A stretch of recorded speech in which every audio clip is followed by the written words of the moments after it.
Good afternoon, everyone. Today we celebrate the optional memorial of St. Louis de Montford. St. Louis de Montford was a very holy and zealous priest, and he had great devotion to the mother of Jesus, Mary. He put together a wonderful book called True Devotion to Mary. If you have an opportunity, please make sure you read it. You'll grow in love with the mother of Jesus, and you'll see her as your mother also. There'll be a beautiful connectedness and dependence on Mary, and a relationship that may not be there right now with you and her, but it will form. I think every child has a nice relationship, or should have a good relationship, with their mother. So whether you did or did not, here's a beautiful opportunity to take advantage of, and that is to pray to Our Lady. Ask her to pray with you. Ask her to take your intentions to the very ear of Jesus, because you know, like any other mother, what son would refuse? So I'm asking you to look into the True Devotion of Mary by St. Louis Marie de Montfort, whose feast day we celebrate today. Just to give you a classification of feast days, we kind of use that word generally speaking, although it's not technical. I don't know if you know that. I don't know if you know the classification of liturgical rank. Since we're continuing our discussion of Mass, I want to give you an opportunity to understand liturgical rank. So when we talk of liturgical rank, the highest rank is the solemnity. It's like the Sunday celebration. It's a solemnity. Also, other days which are not part of Sunday, not the Sunday celebration, but another day that also can rank as a solemnity. And that would be, for instance, the solemnity of the Annunciation, March 25th. You see the solemnity, the importance of it. The solemnity of St. Joseph. So when we speak of solemnity, we think of solemn, the solemn day. Sunday is a solemnity. The solemnity of Christmas, the solemnity of the Annunciation, the solemnity of St. Joseph. So that's the highest rank on the liturgical scale, solemnity. Well, what would be next? Well, the next one would be a feast. Now, I know you probably think, well, we call everything a feast. We don't know the classification of order. I know, don't get worried about it. But at Mass, you'll hear us saying, today is the feast of, or today is the optional memorial of St. Louis de Montfort, or today is the obligatory memorial of St. Catherine of Siena. That's tomorrow. Just to give you an example, and I don't want to give you too much information, because I don't want you to be like, oh, I don't understand this. Do you have a pencil and a paper? Get a pencil and a paper and write down liturgical rank. Number 1, solemnity. Solemnity. S-O-L-E-M-N-I-T-Y. Solemnity. It's the highest rank of the church calendar for a particular day. Sunday. The Annunciation. Christmas. St. Joseph.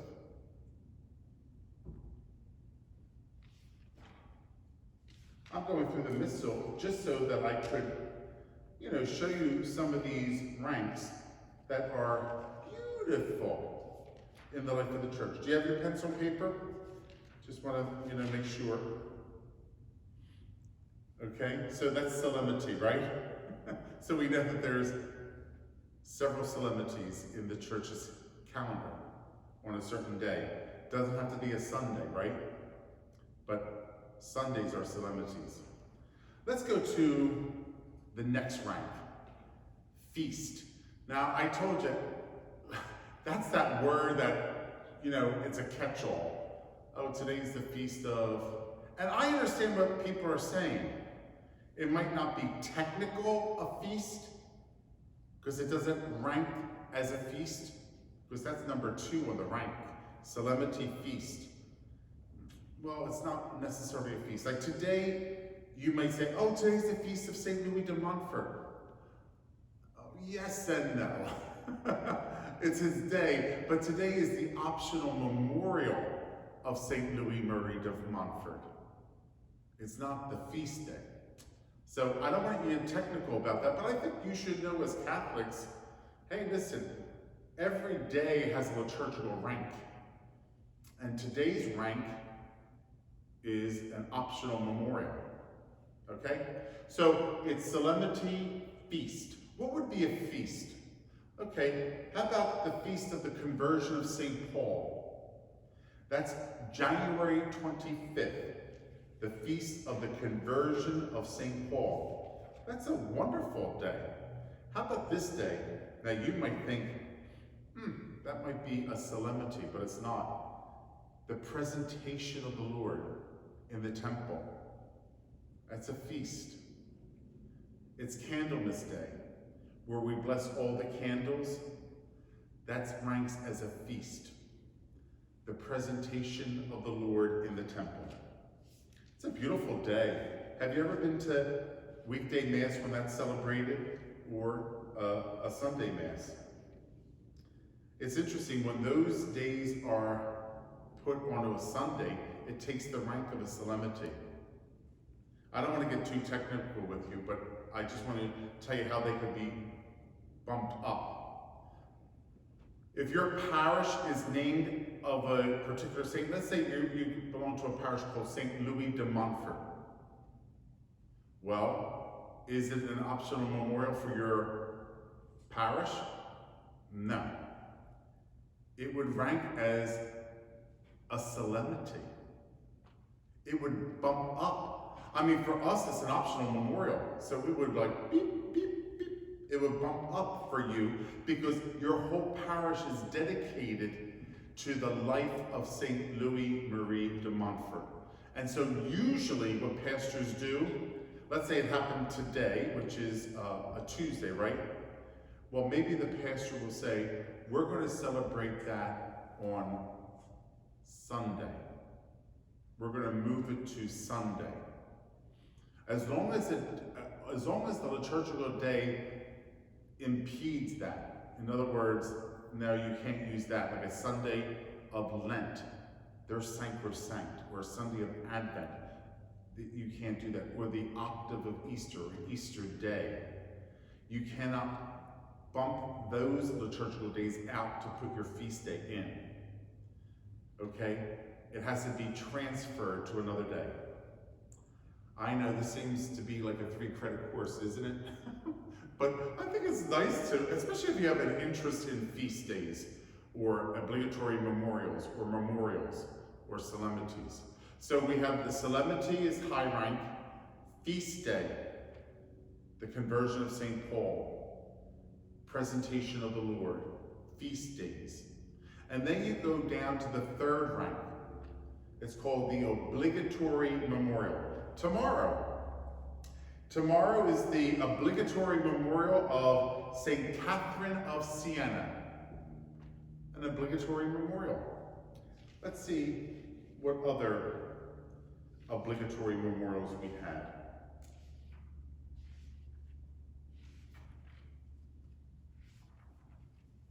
Saint Scholastica, Virgin, February 10th. Saint Agatha, Virgin and Martyr. Saint Paul Miki, Companions, obligatory memorial. Next rank.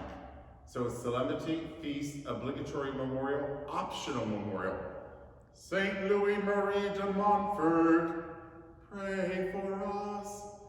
Then you have St. Peter Damian, optional memorial. You have, I'm going to get back to you with one of them. St. Casimir, St. Patrick, St. Cyril of Jerusalem, St. John of God, St. Francis of Rome. Here, let's talk about St. Catherine Drexel. For Philadelphians, or the people of the Archdiocese of Philadelphia, our 5 counties, that would be ranked as a high feast day, okay? But for the other dioceses, optional memorial. Optional memorial. So let me just continue with the rank. Solemnity, feast, obligatory memorial, optional memorial. On Thursday, it's going to be St. Pius V, optional memorial. Optional memorial.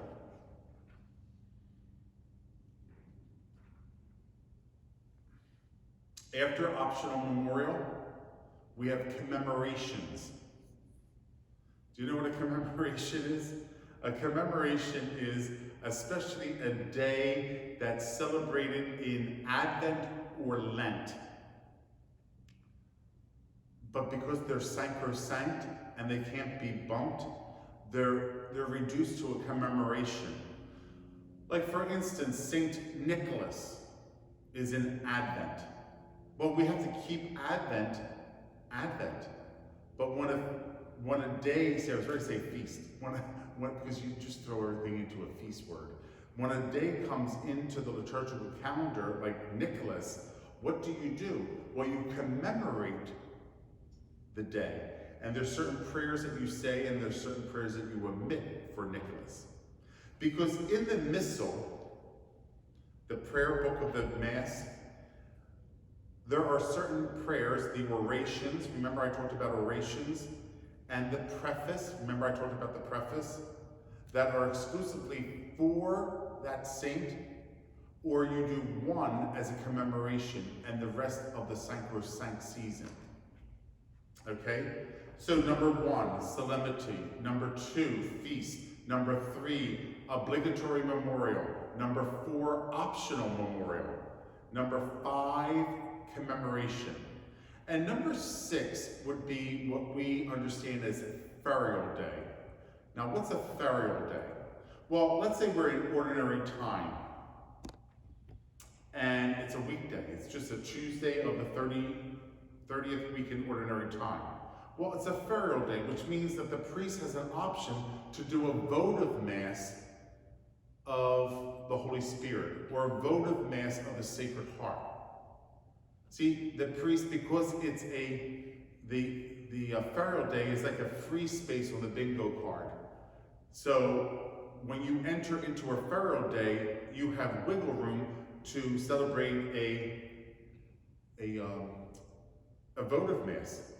Now, during this pandemic, we can use the Eucharistic prayers for various needs and occasions during the pandemic. So you'll be hearing those prayers. Now, just so that I don't want you to get confused or anything like that, I just want you to, that's why I asked you to take a piece of paper and pencil out. Because I think it's nice to talk about the rank of the liturgical day, solemnity, feast, obligatory memorial, optional memorial, commemoration, ferial day. Now, how many Eucharistic prayers are there? 4. The first one is the Roman canon. You know the long one with all the saints named? You know how we mentioned Peter and Andrew, James, John, Thomas, James, Philip, Bartholomew, Matthew, Simon? That's Eucharistic prayer 1. It's called the Roman canon. The short one is prayer 2. And then there's prayer 3, which is lovely, and sometimes it's used on Sunday, and prayer 4. Now, there are other Eucharistic prayers from the Swiss Conference of Catholic Bishops from Switzerland that we can use for various needs and occasions. And I mentioned that during the pandemic. we could use some of the Swiss Eucharistic prayers outside of the 4 that are in the Roman canon, or the Missal, the Roman Missal. However, you could use in the back, there are Eucharistic prayers for various needs and occasion. Okay, is that too much information? Well, I guess a little bit, but I love all this stuff. I have a love for the liturgy. I love how the church takes care of her liturgy. And you have to be very conscious of it. What's happening, what are you to use? I'm like a fish in water when I'm at the altar. I just like it. I'm not nervous about it. I'm very much at peace with the Mass and the celebration of the sacraments. And I want to share that with you. That's why I'm going through the Mass. So we came to the part where we stopped at the Eucharistic prayer. Remember when I told you the priest was slightly bent over, the cross on his shoulder, praying the institution of the narrative of the consecration. Institution, narrative of the consecration. Take this, all of you, and eat it. Slightly bent over the cross on his shoulder. So I wanted to tell you that there's 4 Eucharistic prayers, plus the addition of the Swiss prayers from the Swiss conference. We belong to the United States Conference, right, of Catholic bishops that put together our prayers and our holy days. I don't know if you know that. So there's other conferences that are specific to their country, but the United States can adapt for additional prayers from that country with the permission of the Holy See. And then I want to talk to you about the liturgical rank. What are they again? Solemnity, feast, obligatory memorial, optional memorial, commemoration, ferial days. So it's usually one of those things. We don't announce, oh, today's a ferial day, because today is just a day of ordinary time. It's a very low-ranking day. It has no specific feast, which gives the priest an option to do a votive Mass. And later we'll talk about what are votive Masses. You know, Mass of the Holy Spirit, Mass of the Blessed Virgin Mary. There's a Mass of the Sacred Heart. So they're votive Masses. And then there's a difference between votive Masses and ritual Masses. What are ritual Masses? Ritual Masses are like for the ritual. Marriage, they have a set of prayers just for marriage. Then the funeral Mass or the confirmation Mass. So they're ritual Masses, or the Mass for the ordination of a priest, the ordination of a deacon. They're ritual Masses. So now that I have you like, just take it down a little notch, relax, it's all good. Just be happy that your priest knows what he's doing, that you don't have to worry about that. You could just, it's like when you go to the doctor. As long as your doctor knows what he's doing or she's doing, you're at peace, right? So when you come into a Catholic church, you pray that your priest knows what he's doing, and that everything is done validly and licitly. Validly to make the sacrament, and licitly that he follows the law, the liturgical law of the church. Because there is the liturgical law of the church, right? Just as there's canon law, there's liturgical law that we have to make sure we follow.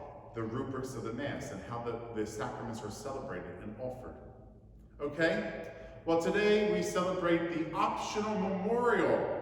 Hello, optional memorial, which means a priest can celebrate that Mass or doesn't have to, because you may go to another parish 5 minutes away and say, Father so-and-so did not celebrate the feast of Louis de Montfort. I said, well, because it's not a feast. What do you mean it's not a feast? I heard it said. I know, it's an optional memorial. It's an option. The priest can say it if he chooses to say it, because I don't celebrate all optional memorials. You know Peggy Hinson, who's our sacristan? She'll say to me the week prior, these are the liturgical days that are happening. Do you want to do these optional memorials? And maybe out of the 3 of them, I'll say, I'll do this one. I'll do Louis Marie de Montfort. And she's okay. The other ones you're going to do Easter weekday? Yes. So she knows exactly how to set up the books, the ribbons, you know, because someone has to set the ribbons up to make sure when I'm at Mass, I'm flipping to the right prayers. I'm not doing Christmas morning. Wouldn't that be hysterical? Well, not really. But I would catch it if the ribbon was misplaced and say, wait a minute, today's not Christmas.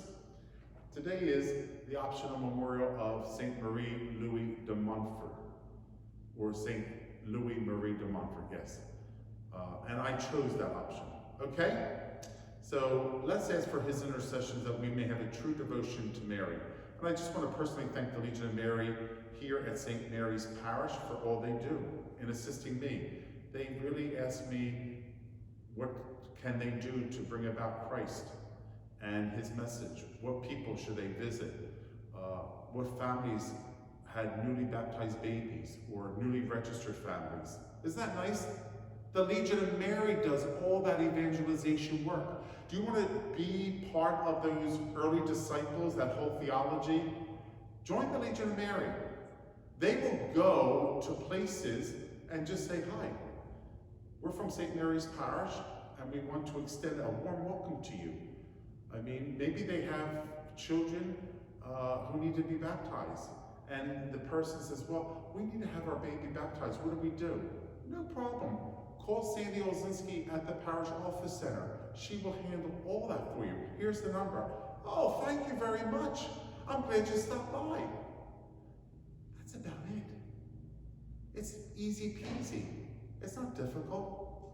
So look into, when we're finished with this pandemic, look into the Legion of Mary. Pat Cahill is in charge of our Presidium here, Our Lady of Guadalupe. Each Legion has a title of Mary. Ours is Our Lady of Guadalupe, isn't that nice? So thank you for Louis de Montfort today as we celebrate his optional memorial and taking the option of it. And let us have true devotion to Mary, the Mother of Jesus, the Mother of God. Have a nice day, everybody.